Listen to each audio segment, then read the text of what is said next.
Welcome to the FloTrack Podcast. We are back for another episode.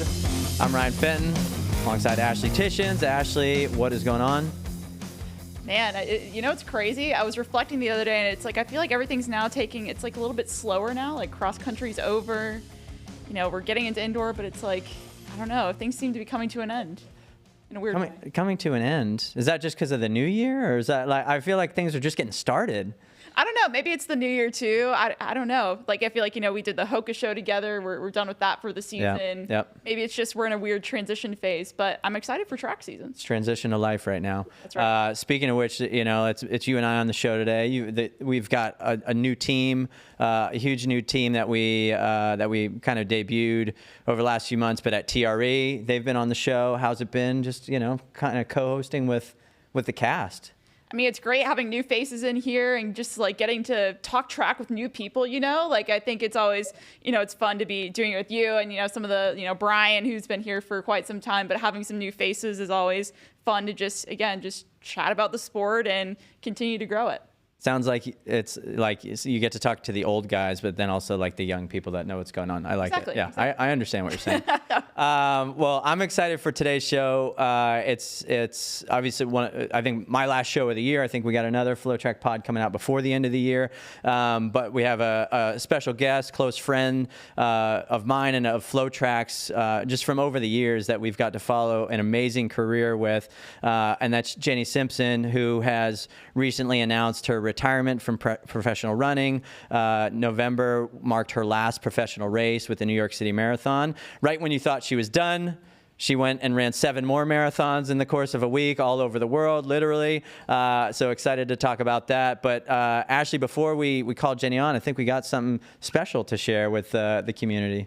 That's right. Our very own Brian Dybel put together a really cool, awesome, I don't know if tribute video is the right word, but just kind of a full video looking at Jenny's whole career. So excited for us to go ahead and watch it. Yeah, walk down memory lane. So let's take a look at the career of Jenny Simpson right now.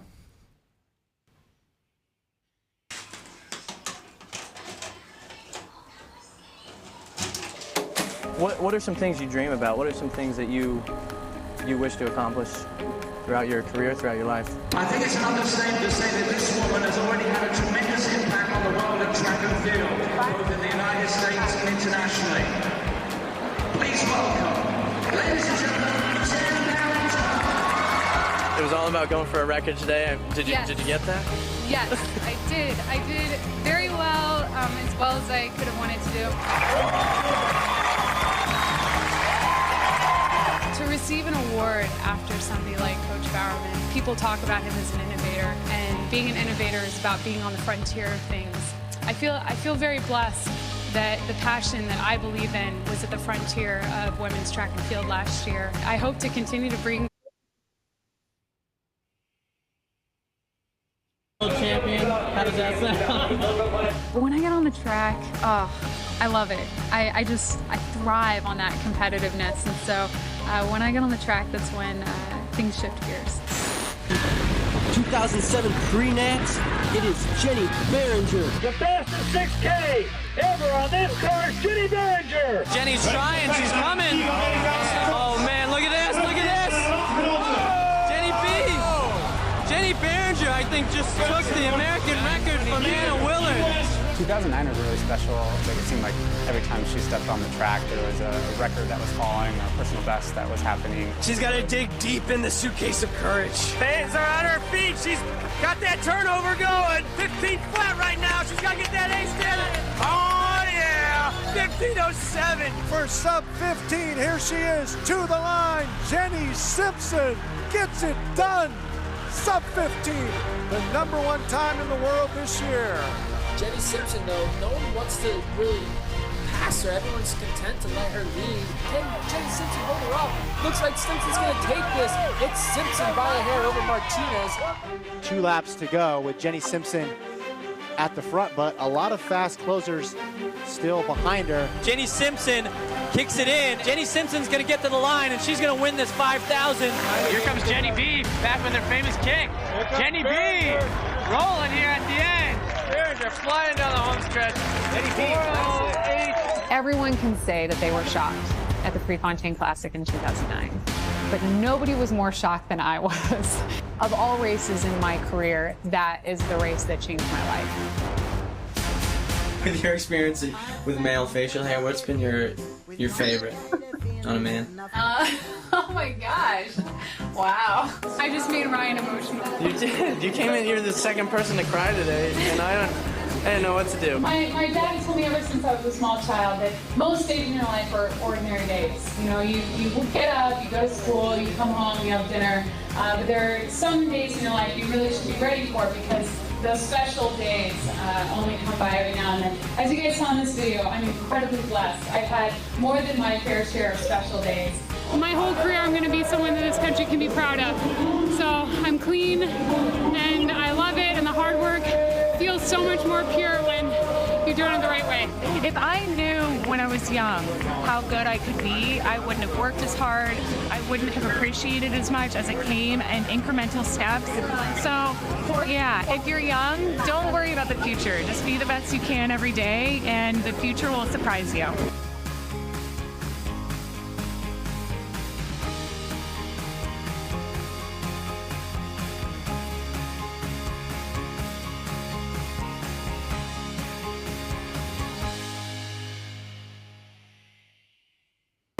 Take control of the field. Do you have a camera sticker? No, you have a camera sticker. Excuse me? Camera sticker. You're not accredited. You have a camera sticker. Welcome to the show, Jenny Simpson. How are you? Oh my gosh, how in the world do I follow that up? Oh man, it's so great. It's like so embarrassing that those first videos are so fuzzy. And like, I know there's like an effect on there, but not too much of an effect. Those are definitely old videos. I think that's part of the reason the effect was used, because they were already kind of in that format. So, but Jenny, seriously, thanks, and welcome to the show. We appreciate you being here. Excited to have you. But yeah, just about a 4-minute video, just highlighting some really, really special moments over your career, a lot of which we were able to capture here at Flo. Just curious, yeah, what you we got to watch you watch it, so I saw your face kind of light up on certain points, but just curious what you saw there and some of the things you remembered. Oh, I mean, it's funny because, I mean, mostly what I feel is that I haven't changed that much. Like, as kind of goofy and like cringy as some of the funny moments are, I love what I do. I feel so grateful that I got so much reward out of it. Like, there's a lot of athletes that work really, really, really hard, and the level of reward and return isn't the same as what I got. I mean, I got to be on the top for a long time and at different times. And then there's just so much that I say in those interviews that I think I'm still saying today. So I don't know if that just makes it like really repetitive, but I like to think it means that I've just been really consistent. I think I knew kind of what I wanted from the sport, and I squeezed every drop out of it.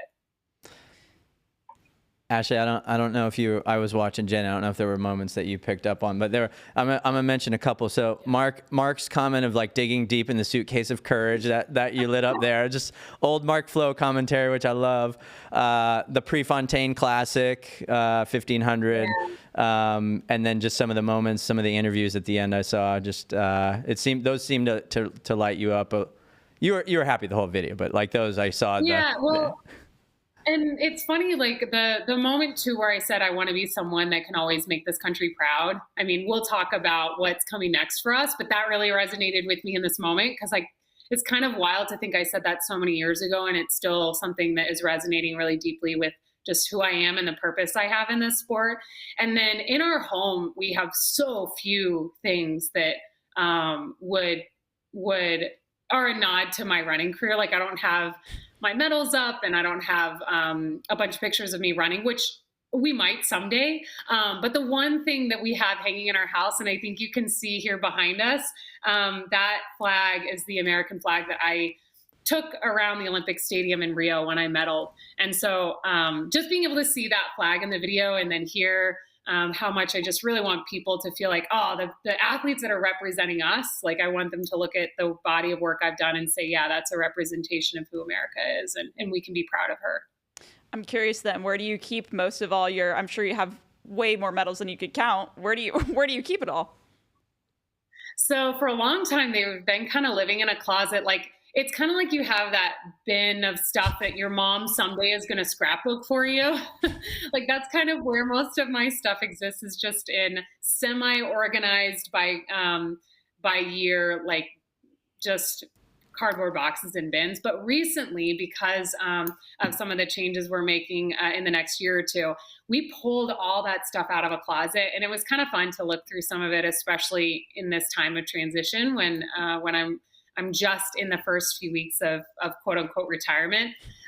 We pulled all that stuff out, we packed it up, and I actually sent it to my mom's house kind of for safekeeping. So we'll see if she gets a wild hair and starts on some project for me. Here's hoping. Well, there's so much to talk about. We obviously only have you for a relatively short time, but we definitely want to talk some career stuff with you, what's ahead. But we did reference the fact that, at post-retirement, you decided to travel the world and tackle 7 marathons in 7 days over 7 continents. So we do need to touch on that for a moment, because of all the things you've done in your career, this may be the craziest one, I think, by far. How did this happen? I think I remember I talked to you about something unrelated, and you were like, you just want to know why. What? Yeah. Someone called you, you called someone, you were like, I can't just finish on one marathon. Yeah. So I ran the New York City Marathon. I was really proud of how I competed, and it was a good way to finish. And also, like, just the weather and the fans, like, it was just like the type of closure you can't know you'll get. It was such an amazing experience. And then I come home and I totally kick my feet up. I'm so excited to enjoy not running for a little while and kind of think about, okay, where is running going to fit in my life? What is it going to feel like? What is it going to mean if my next run I'm not training for anything, or I'm not training as a professional anymore? So while I'm in that, like, beautiful, wonderful purgatory, I get a communication from the organization called the Great World Race. And yeah, long story short, I got connected with them. We finally had a call on Saturday, so 6 days after the New York City Marathon. And they said, we'd love for you to be a part of the event we're doing, but we start from Cape Town, South Africa on Tuesday. So I thought about it for a few hours, bought a ticket Sunday morning, flew out Monday, landed on Tuesday, and started 7 marathons in 7 days. And it's so wild. In the moment, it was like, don't think about it, just do it. Just do it. Like, do I want to run 7 marathons? Like, even like in the next 10 years, do I want to run 7 marathons? I'm not sure that I do. But it just seemed like such an incredible departure from what I had been doing the last 20 years, that it's like, I need to start saying yes to some of these invitations to discover for myself what running will look like for me. But this was like a totally crazy extreme version of taking on a type of running that was new. And the last thing I'll say, or I'll say this and then we can either move on or you can ask more questions, but it was really hard. I mean, I thought like, I can definitely run, like I can complete 7 marathons. I know I can do it.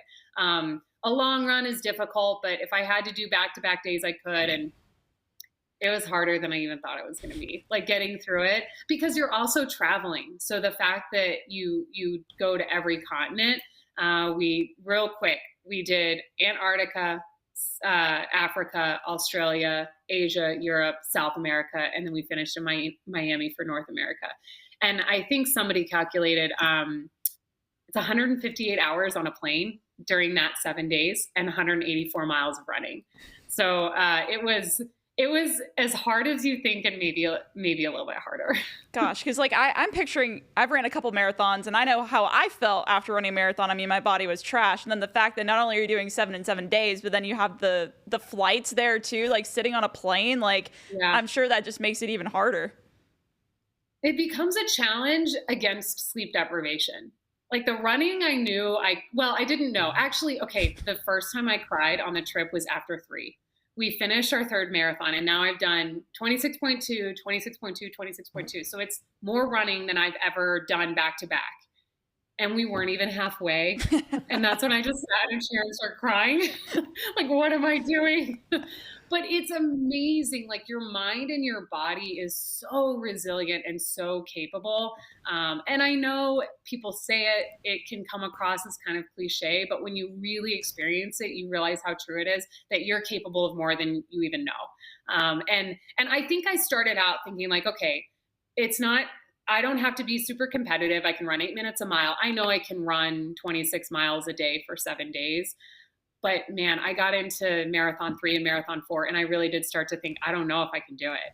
And then you just put one foot in front of the other. And most importantly, you find a friend to run with. I mean, that is like the secret sauce to running and training, no matter what you're doing, right? Whether you're training for an elite marathon, or you're on the track, or you're doing some kind of wild challenge like the 7 marathon thing, finding somebody to hold you accountable and to lift you up, and also someone that you have to lift up, right? Because I think a lot of times, like, I'm out running, I feel terrible. Somebody says, "Oh, you can do it." I'm thinking, buzz off. Like, I don't need you right now because you're just in a terrible mood. But when that person needs you, I think that's when you're at your best, because you encouraging them really ends up helping you. We talked when you were like in the process of like doing this. I remember you were like, I'm trying to figure out if this is actually real or if I'm signing up for something that's like, I don't really know what I'm getting myself into. And at that point, I think you already booked your flight. So you were like committed, but still had a lot of questions. I think you mentioned that you spoke to Ryan Hall because he had done this. I'm just curious, like what did Ryan tell you? Did he say this was a crazy thing? Careful. Was he like, go do it? Like what was going through his mind?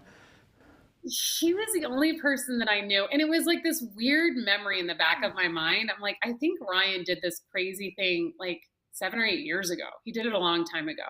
But he's the only person that I remember ever hearing that did this challenge. And so that was actually what me going on the trip was hinging on. Thank you, Ryan Hall, for getting me wrapped up into something that was so brutally and miserably difficult, but also like incredibly rewarding. But so I said that I had the call on Saturday, and then I booked my ticket Sunday. What I ended up doing in between that time was that I texted Ryan Hall, and we've known each other through the years, but we're not like super connected or super close friends. So I thought, I don't even know if he's going to get back to me. And he could be anywhere in the world. Like, I don't know what Ryan Hall and Sarah Hall are up to. Although Sarah Hall is up to running really, really fast as a master. Well, who cares about masters? She's really fast as a woman on this planet. But yeah, so Ryan, but he got back to me right away. We talked Sunday morning, and basically he said, it is so hard. There's going to be a point where you're going to be mad at me for telling you to do it, but you have to go. Like, you have to do it. It is such an amazing experience. It's so different from anything you've ever done. And the people that you'll meet and what you'll experience along the way will be with you forever. And it was when I hung up the phone with Ryan that I booked the ticket to go to Cape Town. I was just going to say, was your next communication with Ryan the text after Marathon 3 to be like, "You're right. I hate you. Thanks." Yeah. I'm in Australia and I'm crying. What do I do now? No, I texted him a little bit throughout, but I haven't really followed up with him. He and I really do need to connect. And I mean, we will be able to share what this was like in a way that you just can't share some of those, some of those like depths with other people that just haven't done it. And like I said, I mean, the running is one thing, but really, truly the hardest part was the travel. It is just really the travel combined with the sleep deprivation. I mean, you're just trying to sleep on a plane. You're trying to grab 2 or 3 hours when you can, because you're splitting all the time that you're not running between traveling, sleeping, and eating. And it turns out when you're doing all this, there's just not much time to divide between those things. I'm curious. I want to know, of the 7 ones you did, which was your favorite? Maybe which was your least favorite? And then I'm just curious, I mean, Antarctica, like running a marathon in Antarctica, like do people live there? Like, come on. Like, I think a lot of people are really probably curious about that too. Yeah, so to start, my favorite one was Australia, even though I said I cried at the end of it.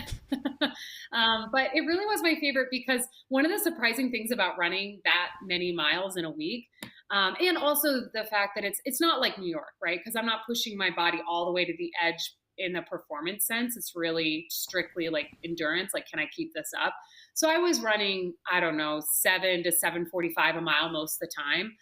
Which is pretty good cadence for me, but it's not super strenuous.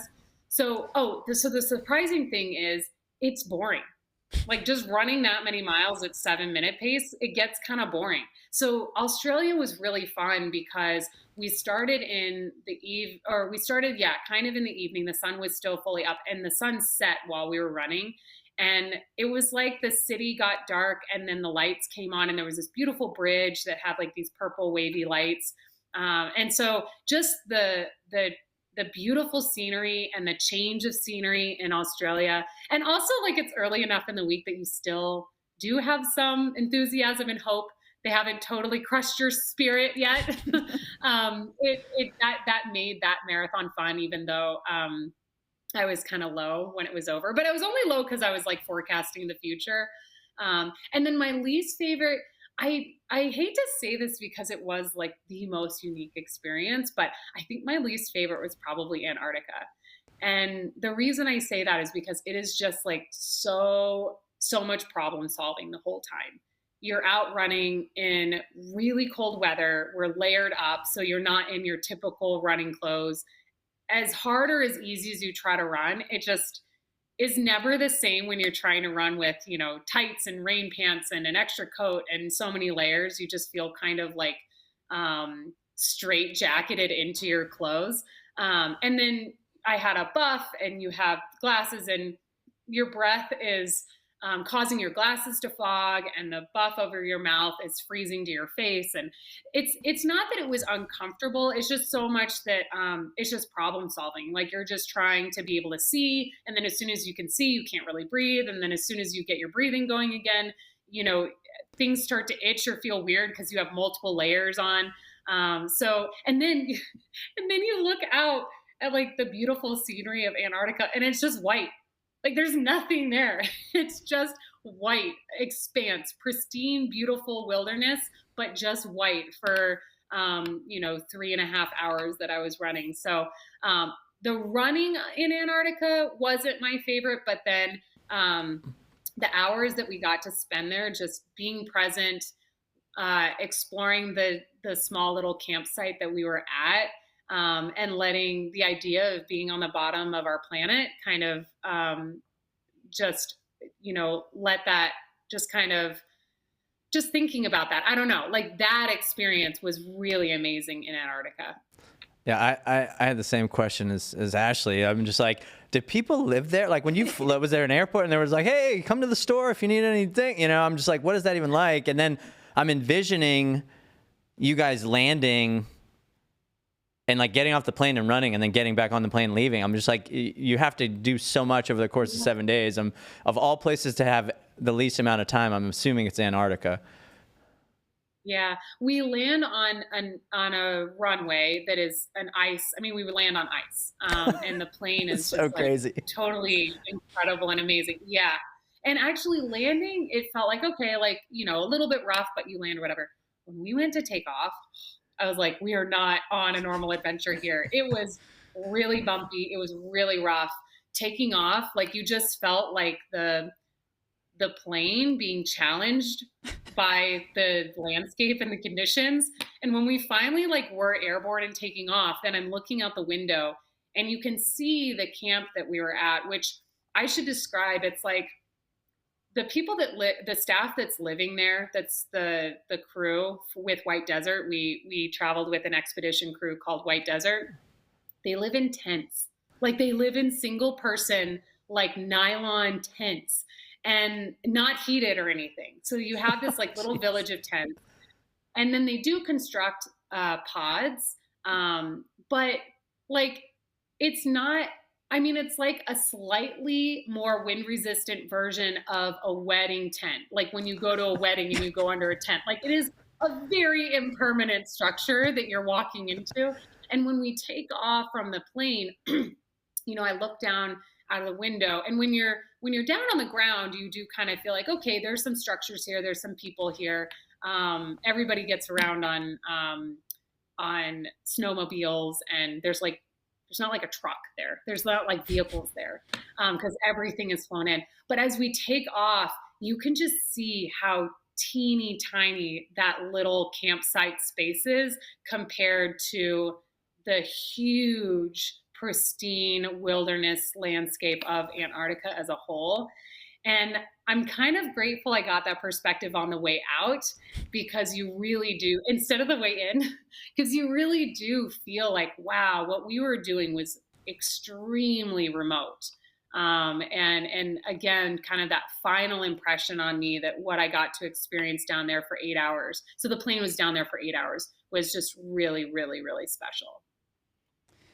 And then I'm curious too, like, once you do all 7 marathons, was there some sort of relief? Like, okay, now I can go put my feet up. Now officially, retirement is starting. Like, what were some of those emotions after you finished? Like, so completely in every dimension, the answer to that is no.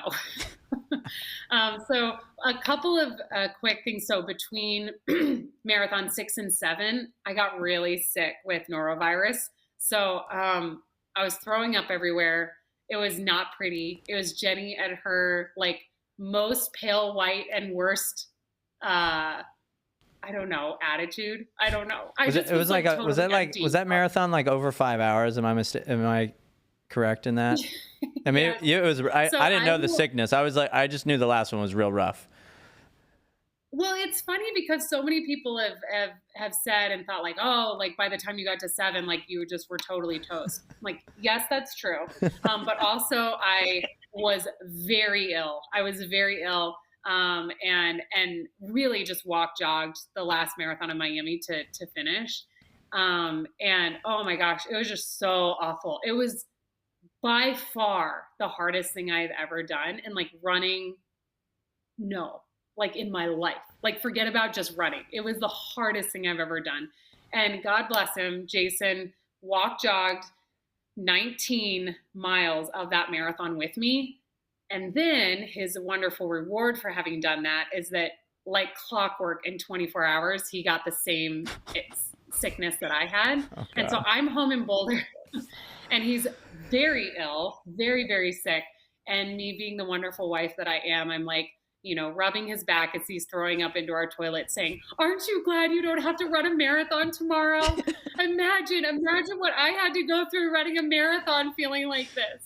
So it was quite the exit from the Great World Race experience. But to answer your question, I mean, I finished, and I think if I had been well, it's such a bummer that I almost made it. But I was kind of 1 day short of finishing feeling really good. So when I did finally stop and finish, I felt like I thought it would never end. I wasn't even relieved. I just felt like my brain couldn't accept and wrap around the idea that it was over. And I was so happy I could stop. Because when you're sick and you're totally empty and you still have to keep going for 10 more miles, you just think, I'm just stuck here forever. I'm going to be here forever. So it just was really, really amazing to be done, to wrap it up, say I did it. I'm really grateful that I only had one marathon like that and it wasn't, 2 or 3 days left to go. And then we come home and as soon as Jason was kind of done getting through the sickness as well, we got right to work on what is going to be kind of our retirement adventure, our 2025 project called Run USA. Awesome. We're definitely going to talk about Run USA.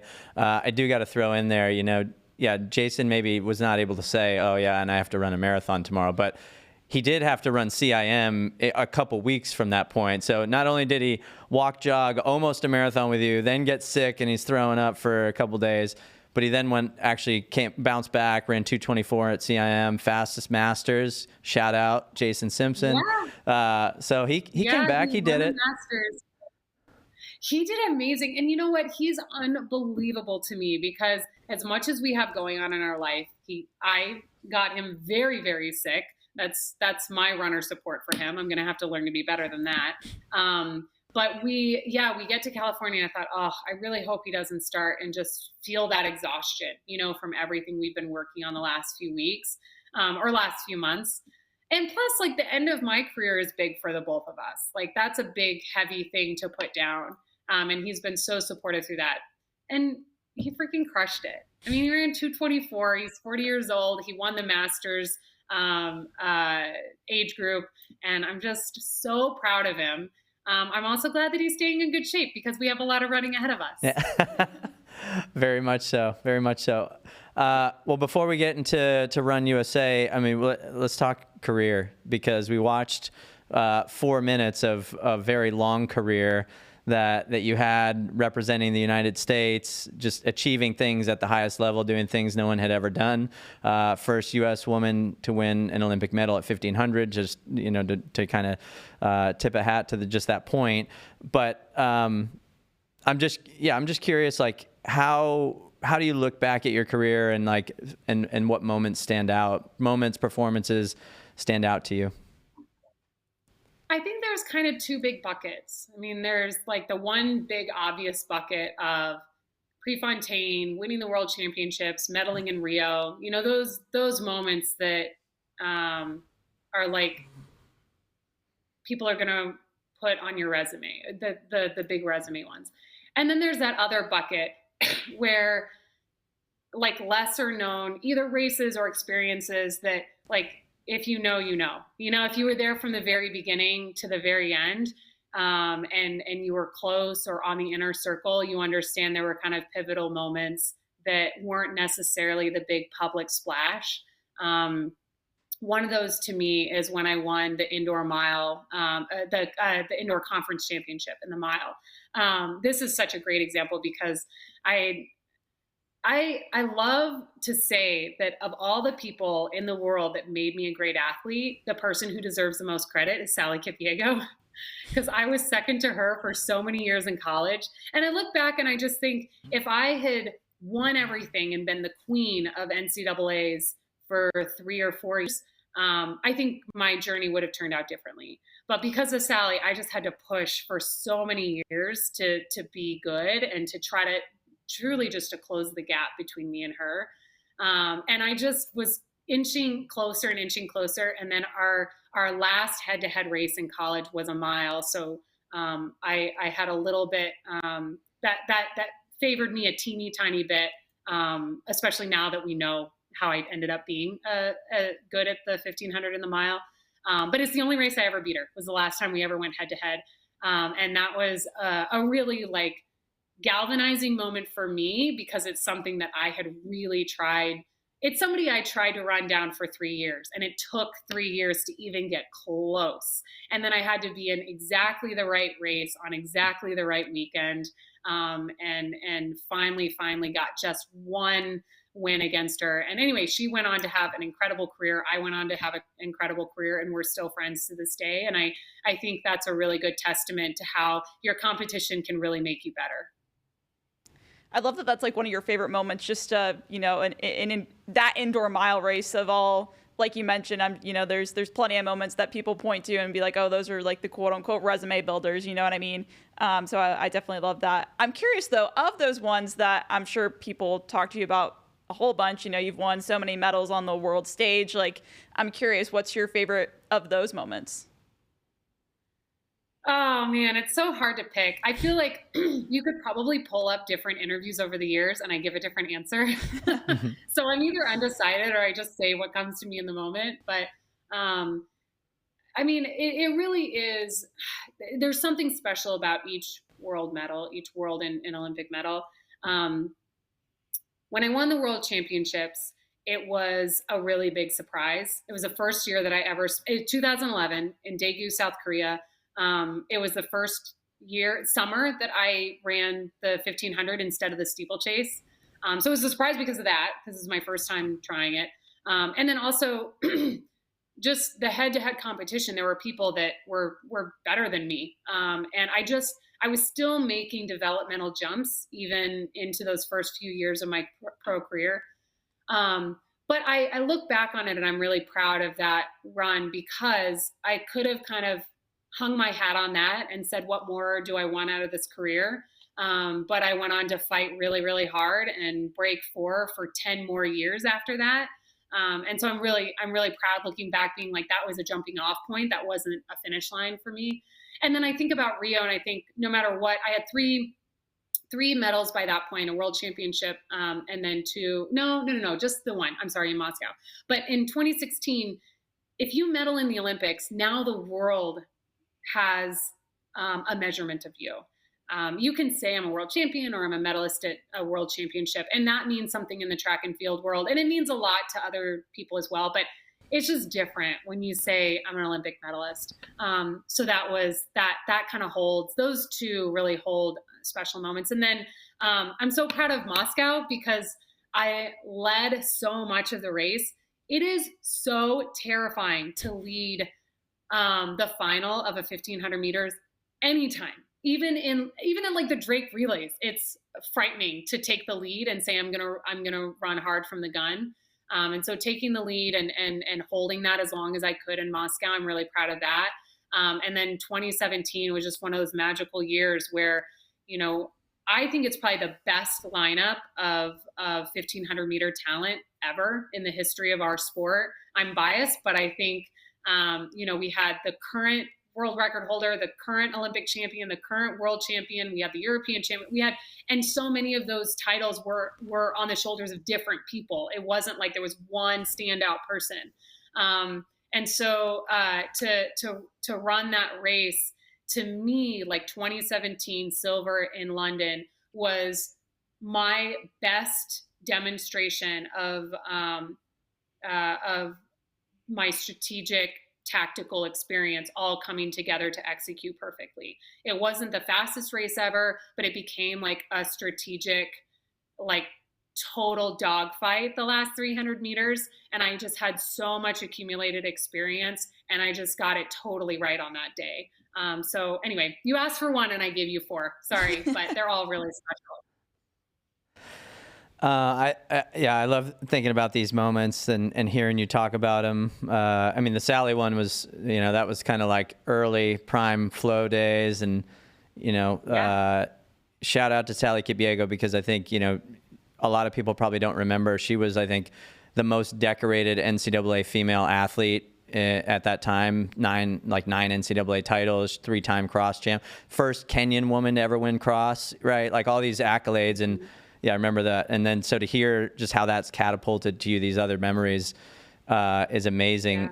Like I want to just maybe drill in on 2009, right? Because it's like that post Sally and then pre medals, and it just you look at that year and you look at like 6 collegiate records set that year, going to the World Championships, finishing 4th, now 4th, probably maybe even higher, and maybe we'll talk about that a little bit. But that seemed to be, I don't know, is there more special of a year when you like rack up all these things in one year? Like, is there more special of a year when you think of like the whole body of work that comes from a year? Obviously an Olympic medal, like you cannot beat that in 2016, right? But just thinking about all the things you racked up in that one year, is that like, have you ever had a year where so much has come?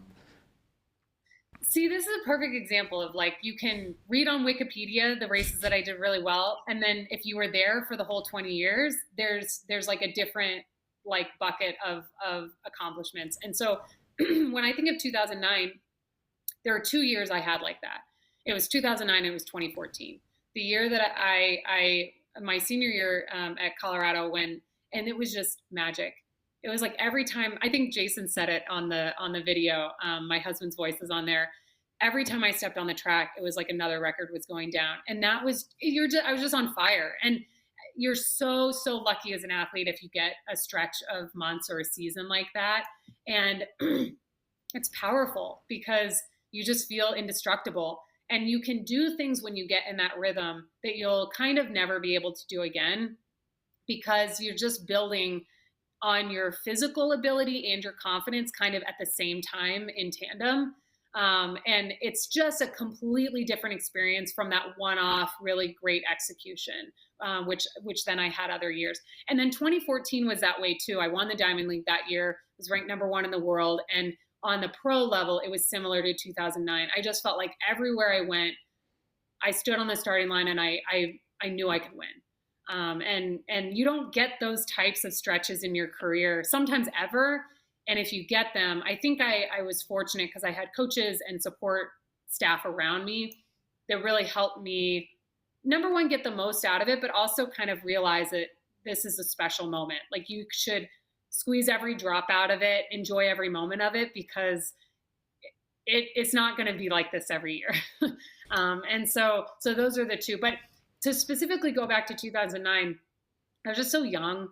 I mean, you know, you're a senior in college, so you think you're old and you think you're mature and you know everything. But I was just so young, and the sport was still in a lot of ways new to me because I started running when I was young. I only ever ran. I didn't play soccer or basketball or do other sports. But when it comes to world championships, Olympics, like those sorts of things, those were still really dreams for me. And the idea of medaling was still a dream for me. So to have, you know, record after record in college, get to kind of gobble those up on the track and then show up at the end of my year at the World Championships and see the medals right ahead of me. I was walking into the sport at kind of a new level, and that transformation happened that year. There was something else I wanted to say about 2009. What did I want to say? Oh, that also, was a perfect demonstration. It doesn't always work this way for everyone, but it's a perfect case study of like a person that stays in the space where they are, like the level they're at, for one more year. And for me, I look at 2009 and I think the experience it gave me was it taught me how to win week after week. And it taught me how to carry the pressure of you're expected to win. And I didn't nail every single race that year, close to it, but not every single one. And it was just a huge opportunity for growth for me personally, and in that like mental toughness and emotionally, how do you get to the start line and know everybody's looking at you and expecting for you to do something spectacular. And I think I can do it. And keeping that energy up week after week. So the stakes were lower in college, and I got to really shoulder that and learn that and grow in that, so that in 2014, when the stakes were so much higher, I could think to myself, okay, I've been here before and I could do it then. I know I can do it now. You know, sticking on the topic of 2009, you mentioned so many great moments, but also other moments where you learned and grew. I want to ask you, I think one of the big moments in, if you watch, the Jenny Simpson doc that we did back in the day on FloTrack, it talks about this, is, that 2009 NCAA cross country championship. It seems to me like that was really a fundamental moment for you in terms of learning, some of that toughness you talked about and everything. So I'm curious, when you look back on a moment like that, how do you think that helped you then, not only through the rest of, your career there, but, going on into the pro circuit as well? So what she's talking about is that in 2009, I did not win cross country. So I think it was about 3K, just enormous pressure, totally panicked, plopped over. A ton of people go by me. I ended up finishing the race, but I think I was 163rd at NCAA cross country. After being second twice, and this being the year I was meant to win. And I really cared about cross country. Like, cross country was like such an important and meaningful race for me, and part of what I loved about running. And I really wanted that trophy. I really wanted to win everything on that one day. And it just, I made it bigger than it was, and I didn't handle the pressure. And it's worth noting that failure in cross country was the last race at the end of all that 2009 success, or I'm sorry. No. Yeah. It was at the end, right? Because it was my last collegiate race. So you have everything kind of the storybook season. You go into cross country. I won everything. I was ahead. I was supposed to win the last race in cross country. We'll celebrate. I move on to the next thing in life. And it just didn't turn out that way. I plopped over. I raced terribly. And it was really at that point just about finishing and not about competing. So there's really huge things that then into the future, I was able to reflect back and learn from that experience. And the first one is, no matter how good you are, you don't always get what you want. And that's so important to learn at some point in your life, because then it will just resonate through all the other areas of your life moving forward into adulthood. And that's the truth for all athletes, you know, whether you are in basketball or tennis or whatever, you can't win everything. And you can work your butt off, you can follow the right formula, and you will not always get everything you want. And that doesn't mean that you're not valuable, and it doesn't mean that the sport isn't wonderful. There's just highs and lows. It's just part of life. And then the second thing is, I walked away from that kind of wondering, you know, what am I supposed to learn here? What am I supposed to learn here? And then I've had other moments, like when my shoe came off in the final of the World Championships in 2015. You know, you work all the way to get to the final, and just a twist of the universe. It's just bad luck. You know, what do you do when what you worked so hard for, it's really not anyone's fault, but it just didn't go right. I walked away from those two particular experiences just thinking, I don't know that there was like something I should have done totally differently, or that there's something really meaningful to learn, except that you just get better at getting back up.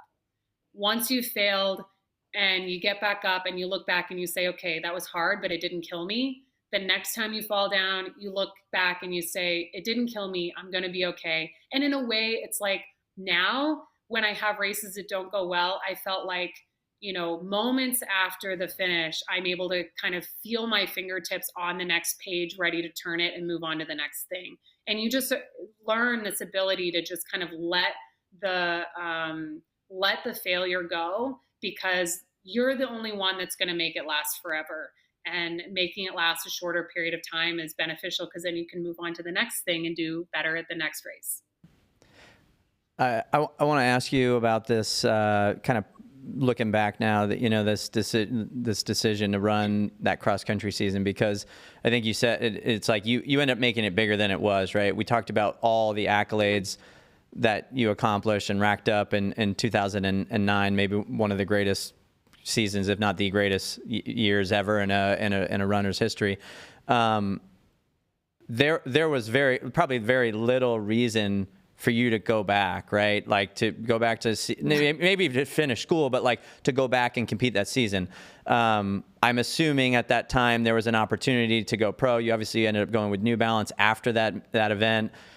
I have to assume that opportunity was there after the Olympics, after the World Championships that year.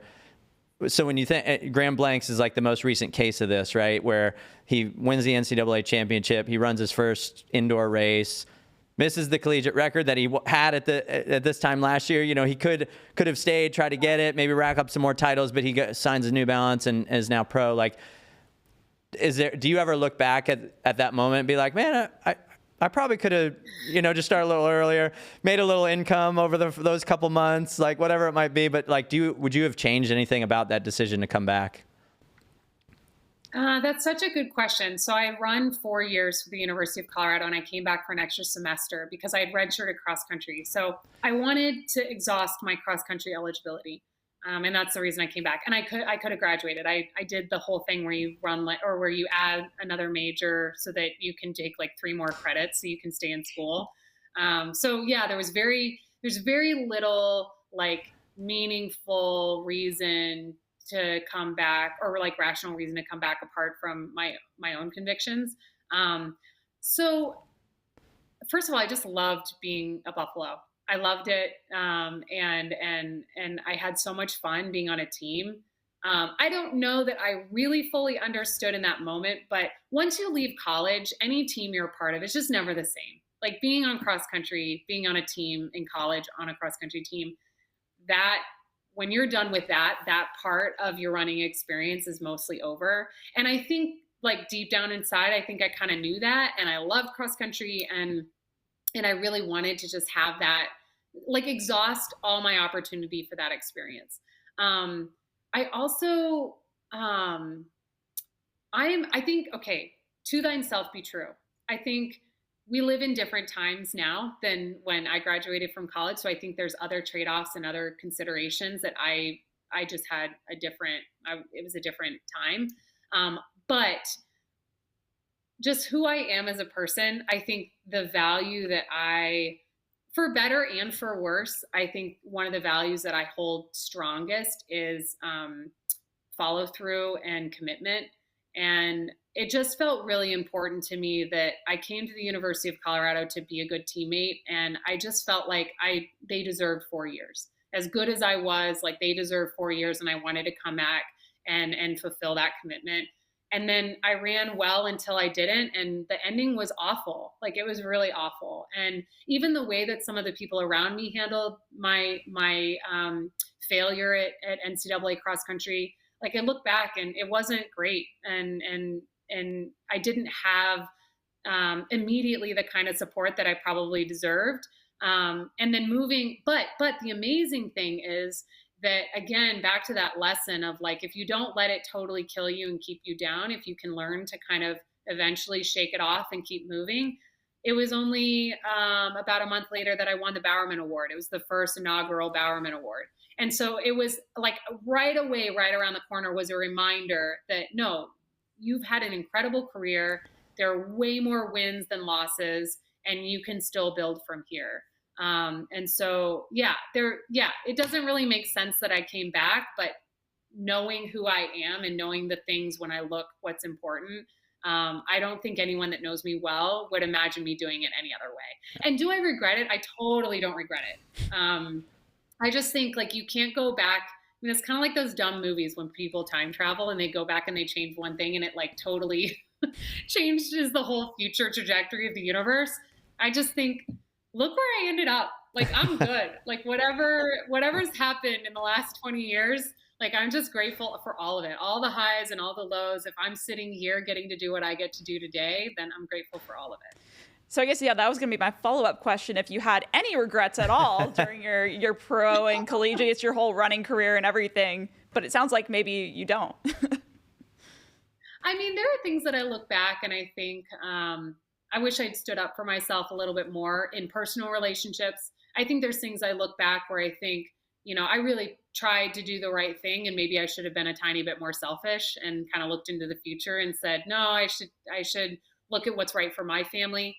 Then there's always those things where you look back and you think, oh, I could have been a better teammate. Particularly in college, you're young. I was really good in college, and navigating how to be really good and how to still be a kind friend. There's things that I look back and I think, ugh, I was so dumb. But you grow up, you learn, you mature, you have more experiences. And the good thing is that you can be better moving forward. I wouldn't necessarily say I have regrets, but I have the ability to look back and self-reflect and say, if I have that opportunity in the future, I'm going to do it differently. I do want to just shout on this 2019 cross country race. I know you're saying there wasn't a good reason, but your reason is the reason, right? So it is, you have the conviction around your team. It also, you didn't say this, but I'm going to say it. It was the one title you didn't really have, right? And so knowing how competitive you are and how you want to compete, that was important for you, right? Like, you wanted Sally Kipyego, you mentioned her. She was the 3-time champ, and that was the thing that was like kind of like you were missing, right? And so anyway, I know you probably don't want to go watch that race, but I think, like, I would urge people to go Google the 2009 NCAA Women's Cross Country Championships, because you had a rough day, sure, but the two runaway favorites in that race were you and Susan Kuiken. She had a very rough day. She ended up finishing third, so she still was up there. But kind of what everyone thought would play out didn't. And, it's a good reminder to go watch that race. And again, maybe not for you, but for others to see what you went through and then to see where you came out of on the other end, and to just remember what you said about getting yourself back up and learning to keep moving forward. So. Yeah. And if I can, like, remove my personal self from that moment, it's also like why sports is so much fun. It's fun to be a fan and to watch, because you can have runaway favorites and they still have to execute. and we're human, and sometimes they don't get it done. And it's kind of interesting to see like who comes in next and what happens with those people moving into the future. So, I mean, it's really, really fun to watch the upsets when you're the one in the couch, on your couch watching the television. It's tough when it's you, as the athlete experiencing it. But yeah, that's what I think about when I think about some of those upsets that I experienced as an athlete. Is like, well, I mean, people wouldn't watch if they knew what was going to happen every single time. Then moving on from, your collegiate career to your pro career, obviously, as we mentioned, just so much storied success. But I think I'm also, just from your perspective too, I'm curious, when you look back at your pro career, specifically on the track, to you, like, what stands out the most? Like, how, when you think of Jenny Simpson during that era, like, what comes to mind? Like, what do you think of? I mean, the 1500 meters is just such a special race. I mean, it has everything. I mean, it's by far the best race on the track, obviously. But I do totally believe that, because you have people that are super speedy and always are going to rely on their kick. You have people that are really strong and really, really will push that third lap and try to run the kick out of people. You've got strategy. There's no lane assignments. And so you've got to run and navigate that pack, getting boxed in. And then there's just so much of each individual athlete's personality that comes out. And then there's so many, you get to watch the best people do that same race and figuring it out, week after week, because, when you're on the circuit, you're running it every 2 or 3 weeks, or racing it every 2 or 3 weeks. So it's just, there's like this really fun arc to the 4 minutes itself, from, the gun, where it's like, where are you going to position yourself right at the start? How are you going to handle those middle laps? And are you going to totally rely on your kick? Or are you going to try to push? So there's a story arc in the race. And then there's also this story arc over the season, because you get to watch people race the same people over and over and over until World Championships or Olympics. I also love the rounds. When I think about who I am and what I loved about the 1500 and just the track in general, I think one of the things that is like the best combination of wonderful and awful is like, I love the experience of going through the rounds. I just think it's 5 days. You have your first round, a rest day, World Championships and Olympics. You have first round, rest day, semifinal, rest day, and then the final. And it is, I don't think there's any way to perfectly articulate like how crushing those 5 days can be, just trying to like emotionally and mentally keep yourself together so that you can be at your best at the final. And everybody is so similarly talented. I think that's the other reason why the 1500 is so stinking fun to watch as a fan, and fun to and terrifying to race as an athlete, because oftentimes when you get down to 12 and even before that, everybody's so similarly talented that, if you're running within this 3-second window, you can medal, and you don't know how the actual race is going to play out and where your strengths are going to plug in. So I could go on and on and on about how the 1500 meters is special. But when you ask me about my track career, that's like where my mind and my heart just goes. And I'm just the most happy. And I would be remiss if I didn't mention my years as a steeplechaser. I had all of my college track years. I went back a while ago, and I think I ran 5 1500 meters in my entire collegiate career. I only raced the 1500 meters 5 times, and I ran the steeplechase. Really, that was my race in college. And it also is just kind of gritty and different and difficult, and was rising. It was a rising event for women. When I competed it in 2008, it was the first time that women competed in the steeplechase in the Olympic Games. Before, it was just either an expedition event or just for men. So I don't know. Track is the best, and I got to be in the best event. Which, for some athletes, you hear when they're in 1500 or whatever the distance might be on kind of the mid distance side, as they go in their career, they're going to maybe level up to a 5K or 10K. You didn't really do that. I know you dabble with some successful 10K or 5Ks and whatnot, but you never committed to it, and you can hear that just the love of that 1500, I have to assume, is just why that kept you that event so close to you until you obviously jumped to the marathon towards the end. Yeah, I should have probably spent a year or two in the 5K.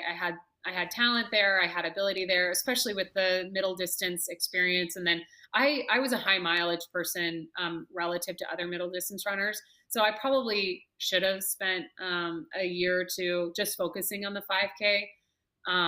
But I don't know, something harder was calling, and I went to the marathon for better or worse.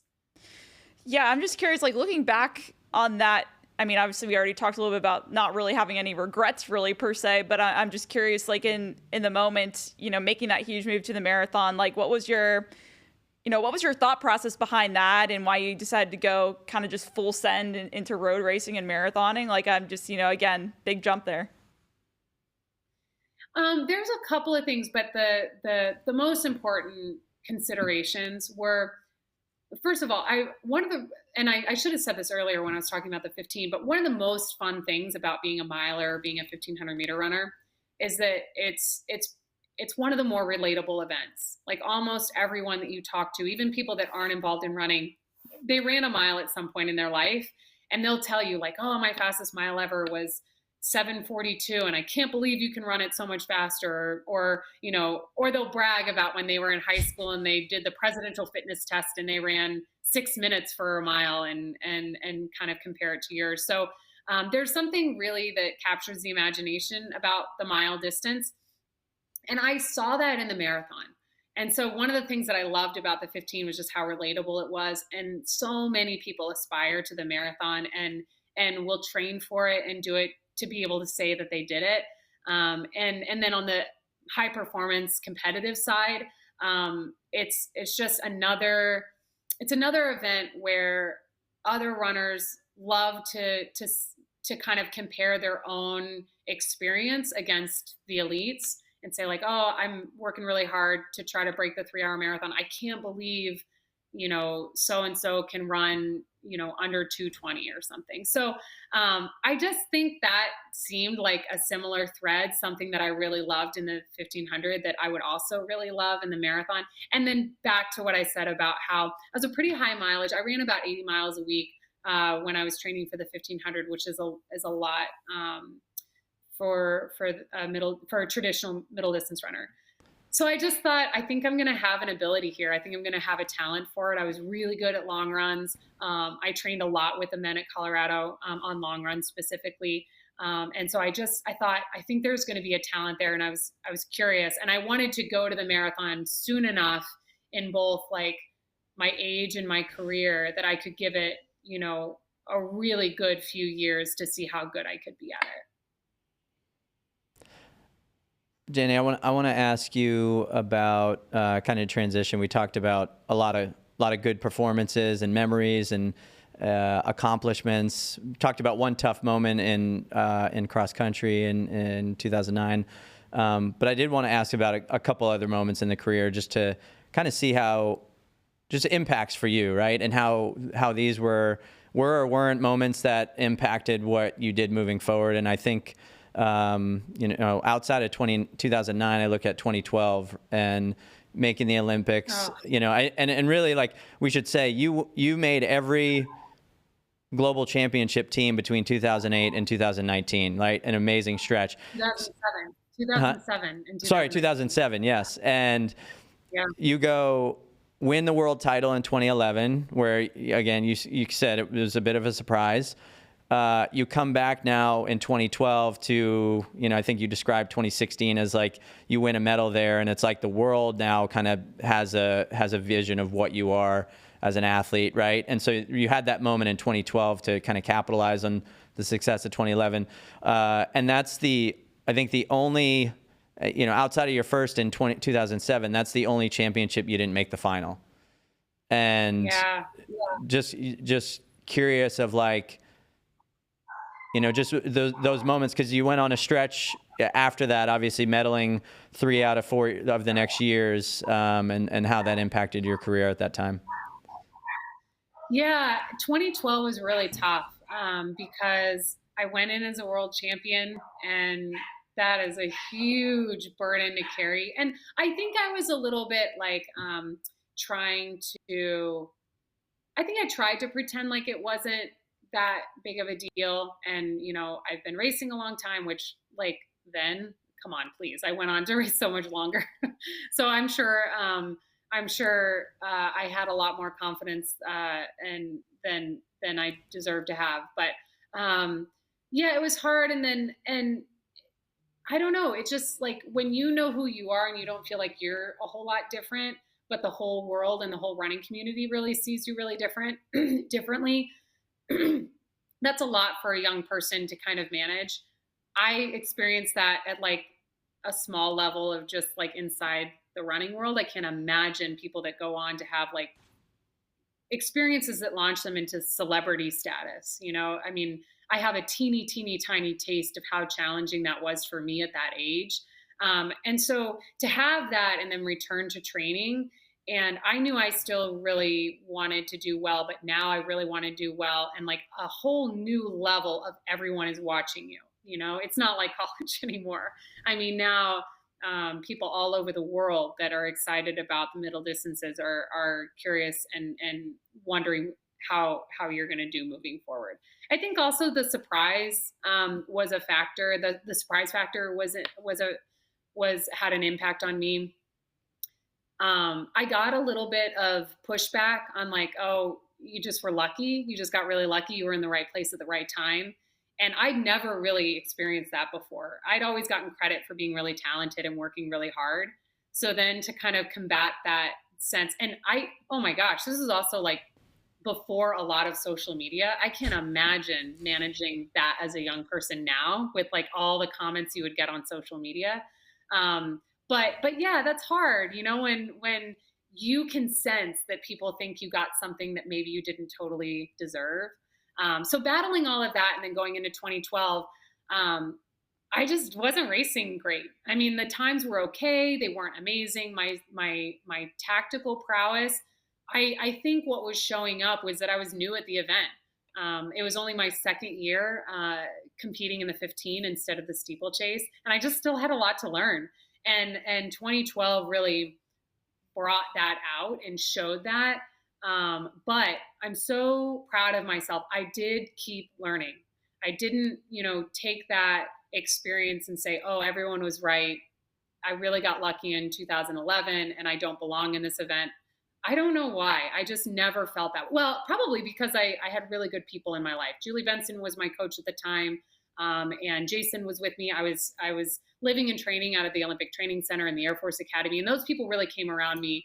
And I did really get a lot of support from a lot of people. And so instead of kind of letting the doubters get me down, I really poured my energy into the people that believed in me. And once again, 2013, 2014, 2015, I mean, I launched into the best years of my career after that. Yeah, I think I'm also just, you know, curious too. I know Ben was, you know, talking about just the long list of how many world teams you made. You talked a little bit about some of that pressure maybe coming into that final after being the world champion. I'm also curious too, you know, when you just look at that long list and talk about pressure in general, like I think a lot of people would say, you know, you put, you know, U.S. women's distance running really on the map and really just elevated the game, I think, at the U.S. and even the world level. Did you ever feel any of that while you were running or anything, or any sort of pressure in that sense? No, I really think a lot of that comes with reflection. I think in the moment I was just trying to be the best athlete I could. And I was surprised when things went well too, sometimes, not all the time, but sometimes even I was surprised. And I did a good job in my career kind of creating an inner circle of people that I really trusted, that I really leaned on. And all of that was like important infrastructure to be able to kind of continue to move forward. But also it allowed me to kind of ignore all the rest of the noise. So as long as the people that were with me day in and day out, both my coaching team, my husband, my family, and the medical support crew that I really trusted and worked with, it's like as long as that group was operating kind of running on all cylinders and felt good about where we were headed and what the training was showing us. I just didn't worry about what other people were projecting or thinking or thought of, one-off performances. And my coach through most of my career, Mark Wetmore, did an amazing job encouraging me that when this is all over, however long you get in this sport, it's really going to be about your body of work. And when you have a coach like that he himself never got bogged down in the highs and lows in the moment, it helped me not get bogged down that either. And so I feel like even in the daily practices, the whole time we were aiming for me to sit here today at the end of 20 years and say, look at the whole body of work. And I'm really glad I had examples like that. Jenny, I'm curious, is there anything in your career that I know you're always forward looking, so I'm going to acknowledge that now, but looking back, is there anything? I have no idea what you're going to ask. No, I'm just, is there anything that just is like a sting of man, this is like, one or two of the things that I really was gunning for that I didn't quite get. And you just remember that, right? It's something that you wanted real bad. Maybe you missed out on that you wish you had on that achievement resume. Yes. There's two that are just so obvious. I don't even have to think about it. The first one is cross country because it was mine to lose and I lost it. And so there are just so many different ways I could have tackled that race and confidently gotten to the finish line first. And I totally blew it. There's lessons to be learned there, but I kind of wish I would have learned that lesson somewhere else on a different race and not in that one. So that's one. And then the other one is the American record in the 1500. I got so close. I got within a tenth of a second in Paris. And then Shannon lowered it and I never got to it. So those are the two that I think, and it's not even, I don't know. It's because they were just, they were like a hair's breadth away and so close. And I didn't quite get there, but it goes back to what I said before. You are not going to get everything you want in your career, but even just sitting here thinking about it, I'm like, but it would have been nice to say I was NCAA cross country champion and American record holder in the 15.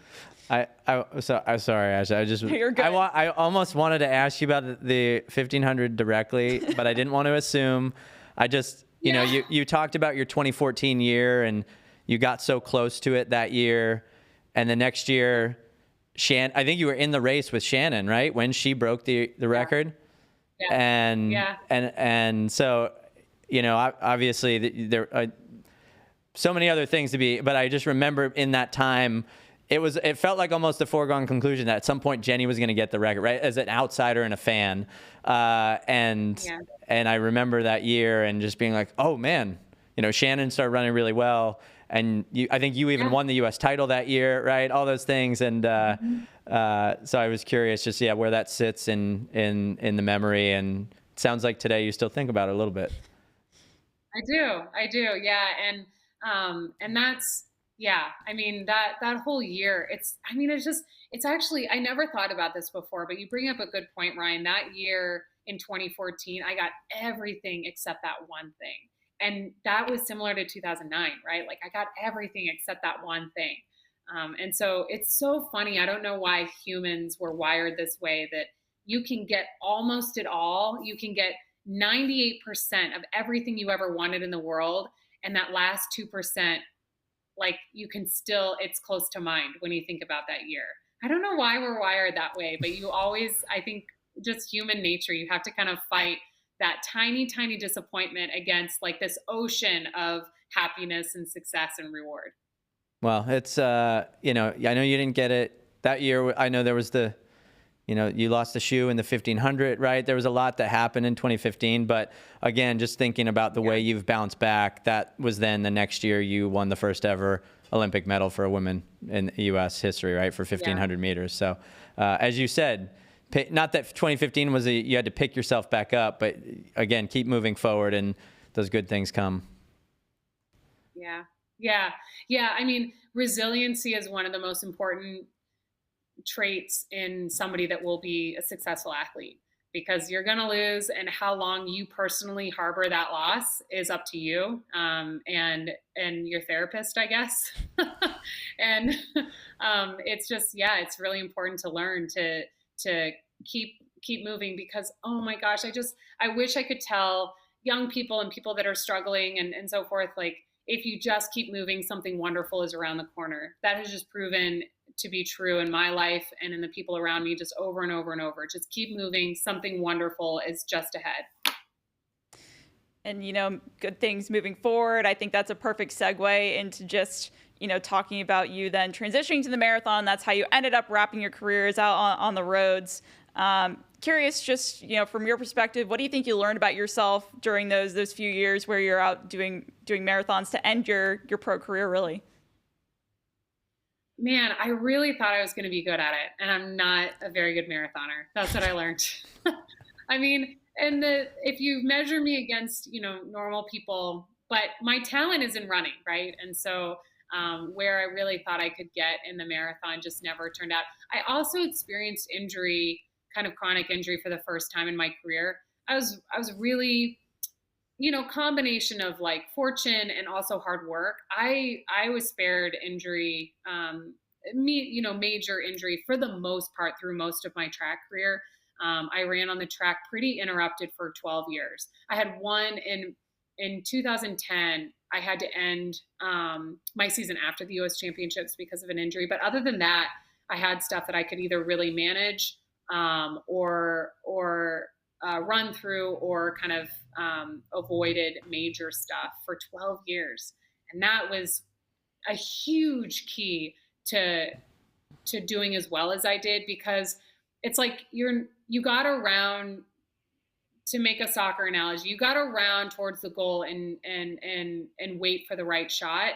And the reason I have 4 medals is because I got so many shots at it. I mean, that's not the reason, but that's one of the reasons that I have 4, is because I got so many shots at it. And you don't win them all, but if you go to a lot, you might win a few. And so, yeah, the marathon was just a different experience for me. From day one, I had a hard time with injury. I'd run so much through all of my career, and then suddenly running 90, 95 miles a week, for some reason, it kind of tipped me over the edge, and I really struggled to be able to train consistently. And then when I finally was able to train 100% healthy, be as consistent as ever, I ran 2:31 twice. So that's just you're not going to make a living as a marathoner in this day and age with super shoes and with all these incredible records going down. 2:31 is not going to cut it. In fact, in the olden days, 2:31 wasn't going to cut it. So I mean, it's humbling, but it's also like, I'm really proud that I stuck my neck out there. I got to experience a whole new community of our running, or, a whole new kind of subculture of our running community, which is marathoning and road racing. And so I appreciate the 3 years, but it was hard. It was hard. You go from being one of the best in the world, and I thought I was going to have that experience in the marathon, and I didn't even get close. So it was hard to be kind of, and also ran for several years, but I'm proud of giving it a try. And now, like, the beautiful thing is I can carry on and move forward, and I won't wonder, oh, should I have done it? Should I have tried it? And I'm not going to, have this delusion that I would have been an amazing marathoner and I gave it up for something different. I now know I am not an amazing marathoner. Well, full circle. I know we talked about Shannon getting the American record from you, but you got her in New York City. So for what it's worth, you went out on top, Shannon, we love you too. So, well, you mentioned Run USA at early on in the show, and you ending your career as a marathoner on the roads, but you're continuing your career on the road with this new venture. So kind of life after professional running, professional road tripper, professional maybe content creator is what it sounds like. I'm curious, what is Run USA? What should people know about this coming up in 2025? I am so excited about this next project. We're calling it Run USA. The project got its name because I was really surprised. We bought a Winnebago, we registered the vehicle, and we got the Colorado license plate Run USA. So that's kind of our logo, is that license plate.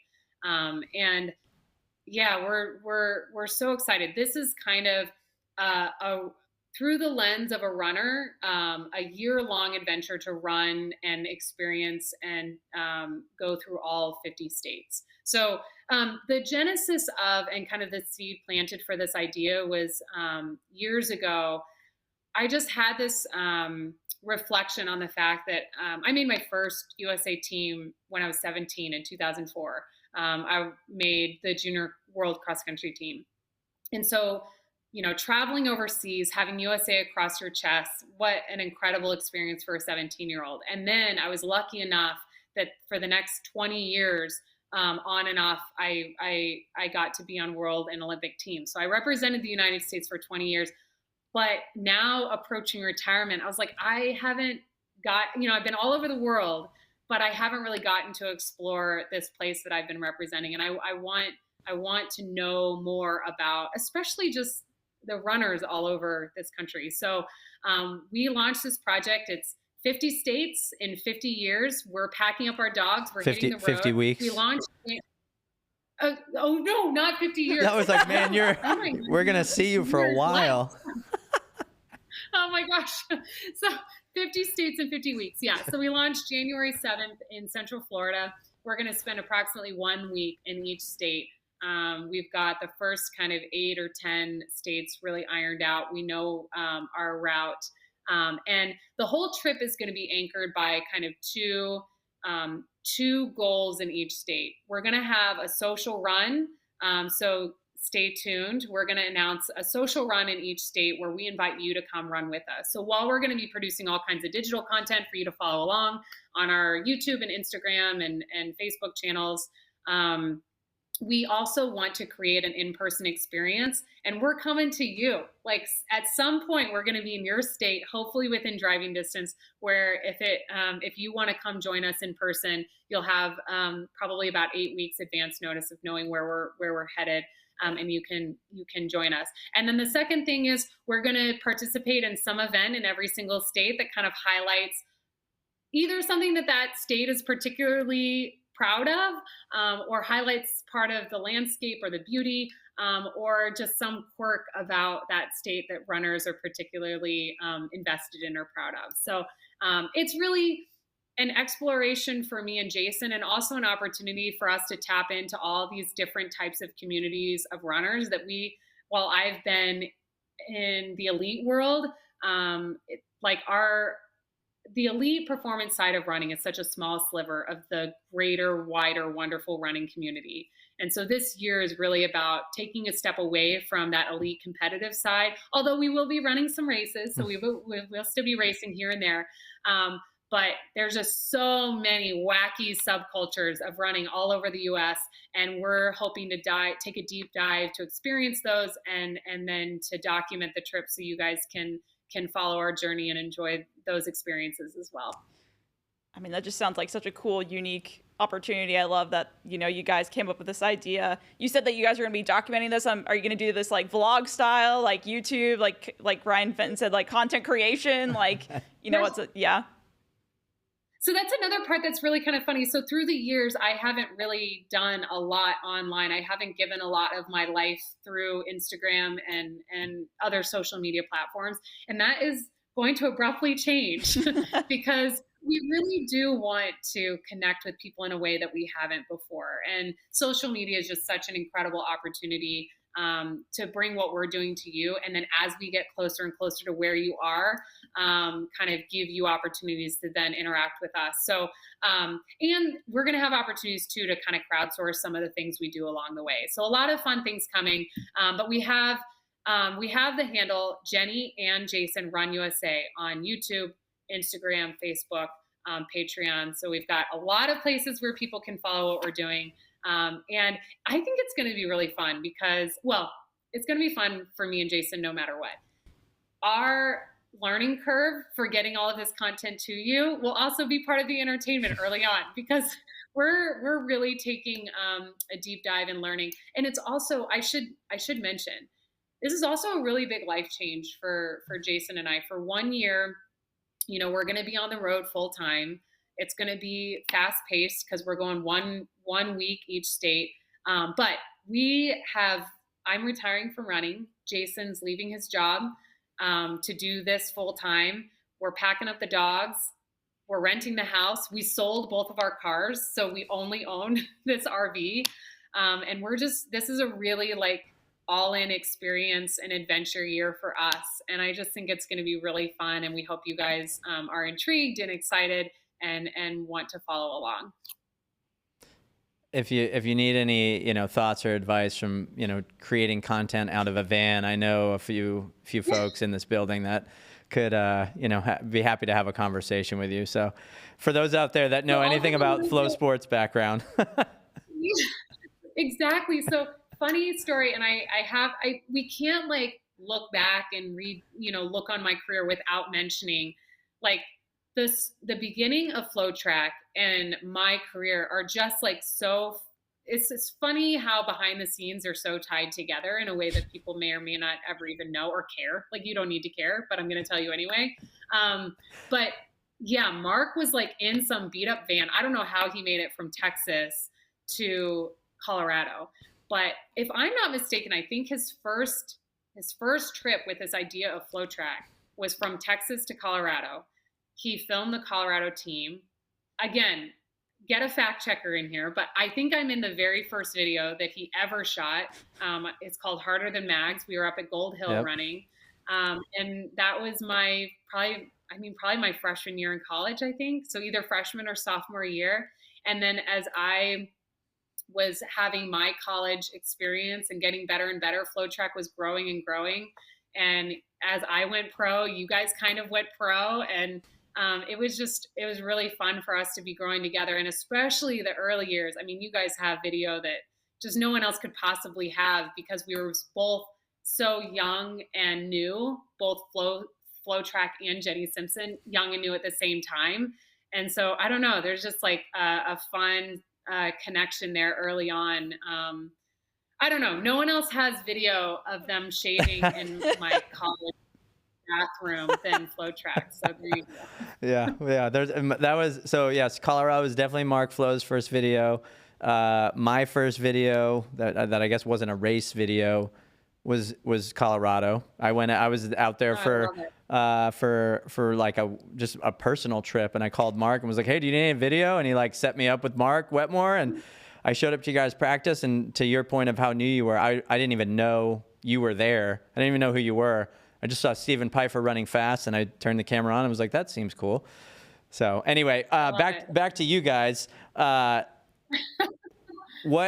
curious, so we kind of understand the impetus of why this has started and this idea that's kind of been forming over the years. There's opportunity for people to engage with both you and Jason. For the fans out there of Jenny Simpson, an opportunity for them to meet you and run with you and all those things, which is really, really special. I'm curious, just kind of looking ahead 50 weeks down the road, what are you guys hoping to get out of this trip, and what experiences are you hoping to provide for folks that are involved or interacting? Yeah, that's such a great question. I think if you really boil it down to what is at the core of what we want to do, Jason and I have really, in the last 3 years, for other personal reasons, been kind of thrust into this role of community building. And it's really been laid on our heart that community is just so important. And people want to connect, but facilitating that connection is sometimes hard. It's hard for people to come up with a reason to get together. It's hard to schedule things. And so where are the places where there's just something ongoing that's reliable that people can come to, and there's kind of a low barrier of entry?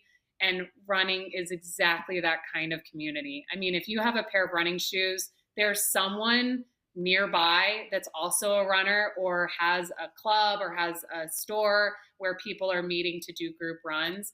And when people plug into running, just so often, I've seen it over and over. You guys are runners. I'm sure you've seen it over and over. People's lives can transform. they sleep better, they eat better, they have friendships. And really it boils down to the fact that they're just plugged into a community. And we all, I think, crave that and need that. We all experienced how dangerous it is to be isolated and how challenging it is to be isolated through COVID. So our reaction to a lot of the personal experiences we've been through is like, how can we take our credibility in the sport and how can we make the biggest impact? And for us, for Jason and I, we just think community building is the place where we belong right now in this season of our life. And so we're going to do that in every single state. We're going to find a run club or run specialty store that has a group run, and we're going to go to where you are, what you're already doing, and help more people get connected. And hopefully when we pick up and we drive away, we've left that state with a few more people connected. And then the other thing about those connections, like we just want to meet all of you. I mean, I've been in this, this narrow space of elite athlete for so long. And I just know that the running world is so much bigger and wider and more diverse than that. And so one of the things I'm super excited about, and we're going to be announcing some of our plans soon, is like, we're doing a huge variety of running things throughout the 50 weeks. Even the first 8 or 10 weeks, I'm blown away by the diversity of experiences that we're being invited into and that we'll be able to bring to our social media audience. So stay tuned, plug in with us. And if we don't capture your imagination and your heart in the first 8 weeks, I would be surprised because I think we have some really fun things coming your way. Even just the first 2 months. Super exciting. We're really looking forward to following along, and just have to say we are definitely plugging Austin as a stop. So we're definitely pushing for Austin as the Texas stop here. Yeah, Mark will probably even give you, I'm sure you guys gave him a shower. I know I used your bathroom. You saw in the video there. So we'll give you guys some places to, wash up and maybe even eat some food. So we owe you guys at least that. We were talking about like, what are we going to miss when we're on the trip? And I went down this like total weird rabbit hole of like, so I started gardening several years ago, and I have a garden and I grow a lot of our food. And I was like, I'm going to miss that, and I'll miss the whole season and blah, blah, blah. And gardening is a whole other weird conversation. We'll deep dive offline sometime. Well, actually nobody really cares, but I love it. I could just be an old retired woman after my running career because I love my garden. And then Jason said he's going to miss hot showers. And I was like, I need to change my answer. Forget about the garden. Anyone around the United States that will let me take a hot shower and like sleep in a cozy bed and maybe watch my dogs for a few hours, like email me.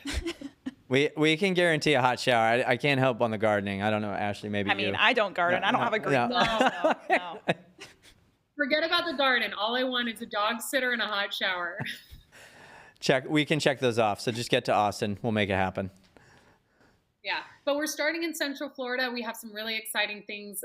Our first, I can say our first social run is going to be with Track Shack, the run specialty store that I love. Very cool. Because it's where I bought my very first pair of running shoes. It's also the people and the personalities that hosted the marathon trials earlier this year. And so we're kicking off there. And oh my gosh, our plans for Florida are just so exciting. So plug in, stay tuned. And then I can say we hop up to Georgia, we hit Alabama, Mississippi, Arkansas, and we kind of head through the South. Those are the first few states we're running through and driving through. And actually, I mean, it'll be so interesting. We're doing a lot of running. Like I'm retiring, but I think I'm going to run more on this trip than I've ever run in a year. And Jason was talking the other day about like how many miles we're going to run versus how many miles we're going to drive. It'll be interesting. Maybe we'll have to keep score along the way. I like that. That'd be an interesting tracker to follow. Yeah, that'd be really cool. Yeah. Well, Jenny, I know we're really excited. I know we've covered, so much over this whole talk, and I know we really appreciate you for joining us, but we can't let you go without asking one more hard-hitting question to make you think. As we talked a lot about just how you got into running collegiate, a lot of your accomplishments, some of the highs, some of the lows, everything through the pro ranks, marathoning, your new journey now with Run USA. Like, I'm just curious, for you, say it's, 10, 20 years down the line, whether it's you or, someone else that looks back on you, who you were as an athlete and, your career and as a person, like, what do you hope that you remember the most about all these times? And then what do you hope other people see as well, when they think of Jenny Simpson? That is like the biggest possible question that you could ask. Gotta leave you with a tough one, Yeah. But I love it because I think having purpose and having a reason that you're moving forward is really important. I think there's different reasons in different seasons of our life, but I hope that commitment, consistency, clean sport, like honesty, like I hope those are the things that really shine through in my professional career as an elite athlete. And then moving forward, I think our life is really going to expand in our emphasis on community. And I just want people to feel like there is a place where they belong. And running is such a huge and diverse, wonderful community of people. And if you need a friend, if you need a break, like running is a great place to start. And we're just so excited to make those connections with people and kind of leverage the credibility that I've built up over my professional career to kind of kickstart those connections and just kind of see where it takes us. So, I think those are the things through those 2 seasons of life. And then who knows what's ahead. I'm so excited to see what is in the future for us and also what we're doing, like of what we're doing, what resonates with other people. And we're going to follow that. We're going to see what resonates with other people and kind of chase that so that we can make a great experience for everybody.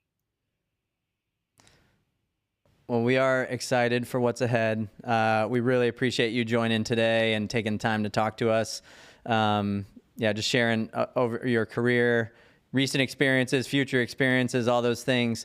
It's been just an honor to I know you made the parallel of FloTrack your start, and just the years that followed. It's been just an honor for us to have a small backseat into what you did and provide some of that to the fans out there at a time where, again, back then there was no video, there was not much going on with track and field. Yeah. And so just a really special time and just a unique opportunity to follow the career that you've had. So thanks for always being so open, from the highest highs to, I remember you being very willing to jump on with us after the 2009 NCAA cross country meet, and those are memories that we'll always carry with us. So thank you so much for everything that you've provided for the sport over these years, Jenny. Yeah, thank you for having me, and I'm not done. I think we have a lot of running ahead, and if I could take a gamble, I'd say the best of my running is still ahead. Well, we love it, and we will be following along. So thanks again for both Ashley and I and all of us at FloTrack. Again, Jenny Simpson, congrats on a wonderful career, and hopefully we'll be seeing you in Austin here in a couple months. Who knows? All right. Thank you, guys. Thanks for your time. Thank you. See you, Jenny. Well, man, I feel like it's probably been an hour and a half or so. I feel like we could have talked for a whole nother hour, right? Because there's so many pieces to that career that are memorable and impactful. And I don't even think we got to all of them, but Ashley, for you, I don't know. That might have been. Was that the first time you've gotten to speak to Jenny about the career? I think so. Yeah, I think so. Because I know we were talking before this call. We were like, okay, when did Ashley graduate college versus like the height of Jenny's career? But I just remember even when I was in high school, just watching all those those huge moments, and Jenny Simpson was always there. So it was cool moment. Yeah. Like she said, you just got to be around the goal. If you're around the goal a number of times, you might get a few of them. So, but so many good nuggets there to take away. But from Ashley and myself, again, this is FloTrack Podcast number 703. Ashley, I think one more for the year. One more for the year. So stay tuned for that. We obviously have a lot going on come track season. BU has obviously kicked off, and we'll have more from BU, New Mexico, a number of places. 2025, the start of the Diamond League for us. Really excited about that. So a lot ahead, a lot in store. And anything where you'll be that people should be aware of coming up? TBD. Okay. We'll see. I'm sure it's going to be a hectic indoor season as usual. So. Yeah, I know. I know you will be on the road, and you'll see her out and about. So thanks for everyone for tuning in to the FloTrack Podcast. And until next time, we'll see you soon.